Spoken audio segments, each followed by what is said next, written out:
నమస్తే. ఇవాళ మన స్టూడియోలో ప్రముఖ ఆధ్యాత్మికవేత్త, ఆస్ట్రాలజర్ ముల్లపూడి సత్యనారాయణమూర్తి గారు ఉన్నారు. గురుగారితో మాట్లాడదాం. గురుగారు నమస్కారం. నమస్కారం మణికంఠ గారు.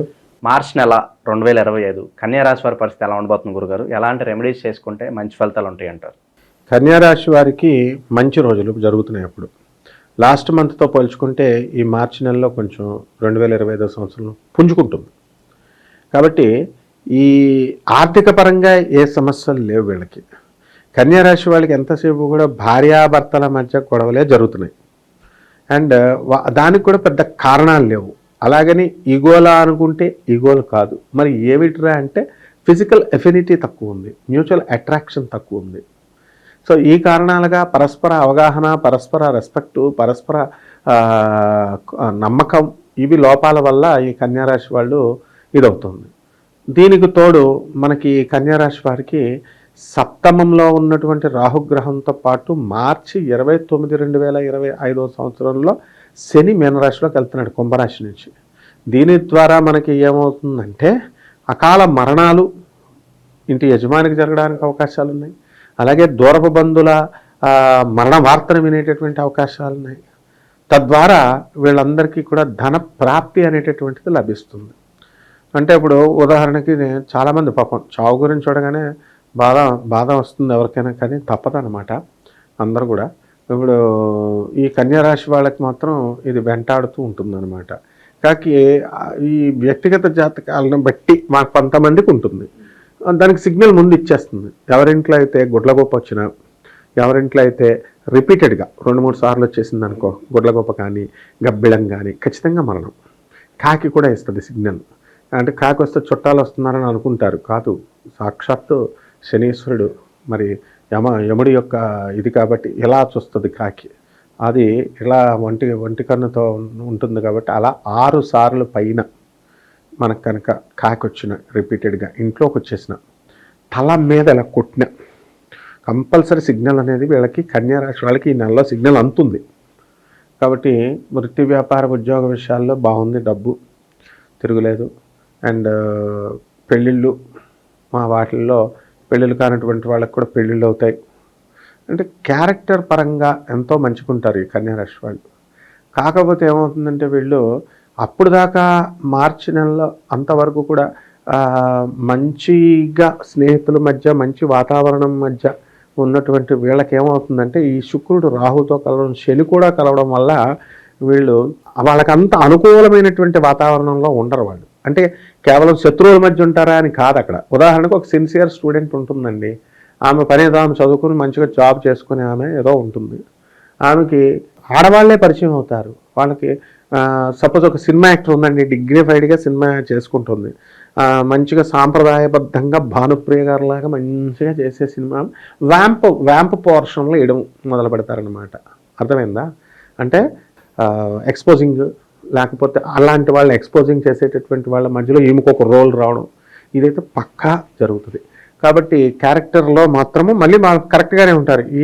ఈ వాతావరణం మారుతుంది. అంటే కన్యారాశి వారికి అందరికీ కూడా మగవాళ్ళకి ప్రమోషన్స్, తర్వాత ఇవన్నీ జీతబత్యాలు పెరగడం, ట్రాన్స్ఫర్లు, ఇవన్నీ కూడా ఉంటాయి. ఇల్లు లేనటువంటి వాళ్ళు ఇల్లు కొంటారు, స్థలాలు లేనటువంటి వాళ్ళు స్థలాలు కొంటారు. మరి తెలుగు తక్కువతనం వల్ల వీళ్ళు అందరి చేత కూడా దొబ్బులు తింటూ ఉంటారు. అంటే అనాలోచితమైనటువంటి ఆలోచన. వీళ్ళు మంచి చేయాలని వస్తారు, పాపం వచ్చినా సరే అక్కడ అవతల వాళ్ళు వీళ్ళని రిసీవ్ చేసుకోవాలి కదా, అర్థం చేసుకోరు కదా. అంటే కాబట్టి వీళ్ళ చేసిన క్రియల వల్లే ప్రతిచర్యలు వీళ్ళు ఇరుక్కునేలాగా ఉంటాయి. అంటే ఉదాహరణకి మంచి చెప్పబోయి వాళ్ళ అక్కకి ఏదో చెప్పుద్ది, పెళ్ళైపోయి ఆ సిస్టర్స్ ఇద్దరు డివైడ్ అయిపోయారండి, ఎవరి కాపురాలు వాళ్ళు చేసుకోవాలా, అక్క మరి అని ఏదో సలహా ఇస్తుంది. ఆ సలహా ఏంటి, మంచి ఉద్దేశంతోనే ఇస్తుంది. ఆ అక్క ఏం చేస్తుంది, అరే తమ్ముడు ఆస్తులు సమానంగా పంచమంటుందని చెల్లి చెప్పిందిరా అంటది, వాడికి మంటుంది. దాంతో అక్క బాగానే ఉంటుంది, చెప్పిన చాడీలు చెప్పిన ఆవిడ ఇరుక్కునేది. పాపం మంచి అక్కకు మంచి చేద్దామని, నాకు ఎలాగో మంచి జరుగుతుంది అక్కకు కూడా జరుగుద్ది అనే ఉద్దేశంతో హెల్ప్ చేయకపోతే అక్కెళ్ళి చెల్లి నేరికి ఇచ్చేస్తుంది. ఈ విధంగా వీళ్ళ పరిస్థితి ఈ కన్యారాశి వాళ్ళకి మార్చి నెలలో ఉంటుంది నాయన. అలా గురుగారు, కోర్టు సంబంధిత వ్యవహారాలు కావచ్చు, పోలీస్ స్టేషన్ చుట్టూ తిరగడం, అలాగే భూమి కాస్త కబ్జాకు గురవటం, కొంత ఇలాంటి సమస్యలతో బాధపడుతున్న వారికి ఏదైనా ఉపశమనం లభిస్తుంది అంటారా? ఉపశమనం అనేది గ్యారంటీగా లభిస్తుంది. పిటిషన్లు పెట్టుకున్నటువంటి ఒక 100 మందిలో సగం మందికి విడాకులు డైవర్స్ మ్యారేజ్ డిస్మిస్ సర్టిఫికేట్స్ ఇచ్చేస్తారు ఆర్డర్లు జడ్జి గారు. కాబట్టి సగం మందికి విడాకులు వచ్చేస్తాయి. ఇక ఫ్రీడమ్ వచ్చేసింది వీళ్ళకి, కొత్త మొగుళ్ళని చేసుకోవచ్చు, కొత్త పిల్లలు వస్తారు. సో అదొకటి వీళ్ళకి మానసిక ప్రశాంతత వస్తుంది. అండ్ రెండోది ఏంటంటే ఎంతసేపు ఇంకా లాక్కుంటాం, వాళ్ళకి నచ్చినప్పుడు ఎందుకు అని కొత్త వాళ్ళతో టైప్ అయిపోతారనమాట.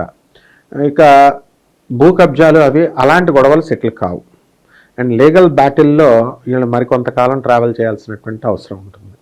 అండ్ ముఖ్యంగా రాజకీయ నాయకులు ఒకళ్ళ మీద ఒకళ్ళు కేసులు పెట్టేసుకొని సీఎం స్థాయిలో ఉన్నటువంటి వ్యక్తులు, మినిస్టర్ స్థాయిలో ఉన్నటువంటి వ్యక్తులు వాళ్ళ ఇంటర్వ్యూస్లోనే చెప్తారు మా మీద 100 కేసులు ఉన్నాయని. అందులో చాలామంది కన్యారాశి వాళ్ళు ఉన్నారు.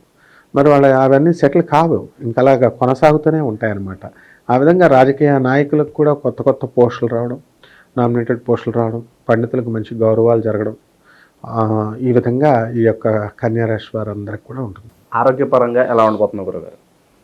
ఆరోగ్యపరంగా కన్యారాశి వారికి సట్ట నొప్పి, నడుము నొప్పి అండ్ డిస్క్ ఈ వెన్నుపూస ఉంటుంది కదా, దాని సంబంధమైనటువంటి రుగ్మతలు రావడం, ఆయుర్వేదిక్ క్లినిక్స్కి వెళ్ళి అది బోన్ ఎక్స్పాండ్ అయింది, ఎక్స్పాన్షన్ ఆఫ్ బోన్ జరిగింది అని చెప్తే ఆపరేషన్స్ సర్జరీ చేయాలని అలోపతిక్ డాక్టర్స్ చెప్తే వీళ్ళు ఆయుర్వేదంకి వెళ్ళి మసాజులు చేయించుకుంటారని చెప్పేసి వెళ్ళిపోతారు.